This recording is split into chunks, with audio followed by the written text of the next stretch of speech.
Bismillahirrahmanirrahim. Assalamualaikum warahmatullahi wabarakatuh. Nama saya Ani Nuraini.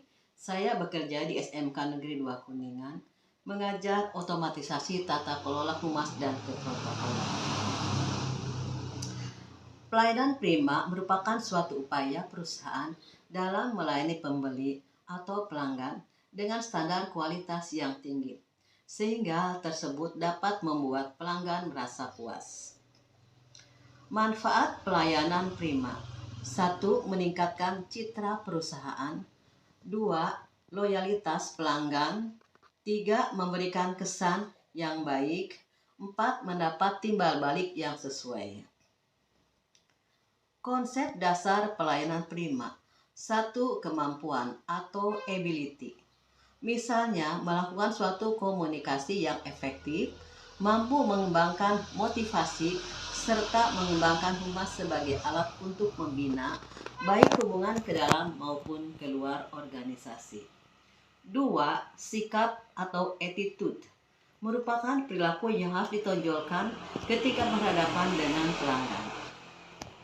Sikap dari pelayanan yang diharapkan pada diri karyawan yaitu suatu sikap yang penuh simpatik, baik, ramah, serta mempunyai rasa memiliki yang tinggi pada perusahaan.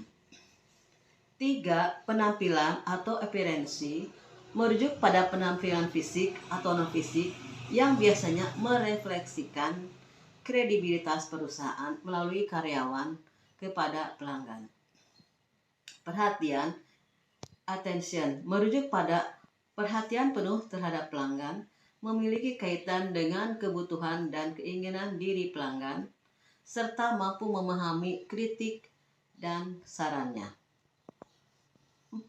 Tindakan atau action merupakan tindakan nyata yang dilakukan dalam rangka memberikan pelayanan kepada pelanggan, seperti mencatat pesanan pelanggan, menegaskan kembali kepada kebutuhan pelanggan, menyelesaikan proses transaksi, dan mengucapkan terima kasih yang diiringi harapan agar pelanggan dapat kembali lagi.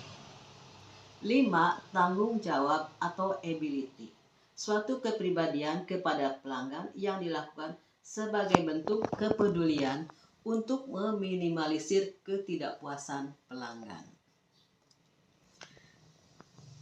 Etiket yang ada di perusahaan terkait pelayanan prima.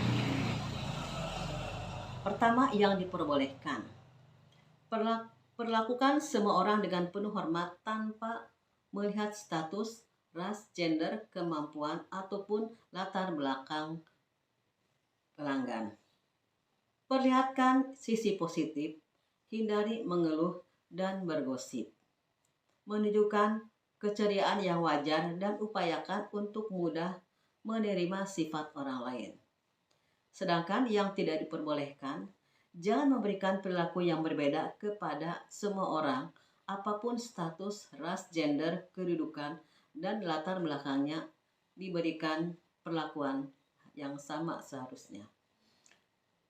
Berikutnya yang diperbolehkan untuk pelayanan prima terkait pelayanan pada pelanggan: menatap wajah lawan bicara, tunjukkan ketertarikan terhadap topik yang sedang dibicarakan.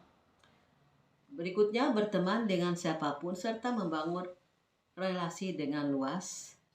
Perhatikan atas apa yang diucapkan, sebisa mungkin konsisten antara bahasa lisan dan bahasa tulisan.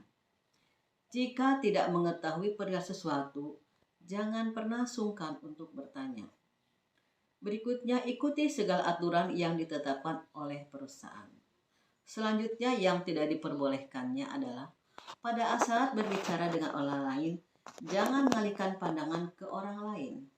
Jangan pernah memotong pembicaraan dan jangan menunjukkan rasa bosan atau tidak tertarik terhadap topik yang dibicarakan. Jangan memilih-milih teman atas dasar kedudukan, gender, ras, status sosial, pendidikan, dan sebagainya. Jangan berbicara tanpa adanya bukti, baik bukti tertulis maupun lisan. Jangan memiliki sifat yang sok tahu dan untuk menggurui orang lain. Jangan pernah melanggar aturan yang sudah ditetapkan atau melakukan kesalahan yang melanggar hukum dari perusahaan. Demikian yang dapat saya sampaikan. Terima kasih. Wassalamualaikum warahmatullahi wabarakatuh.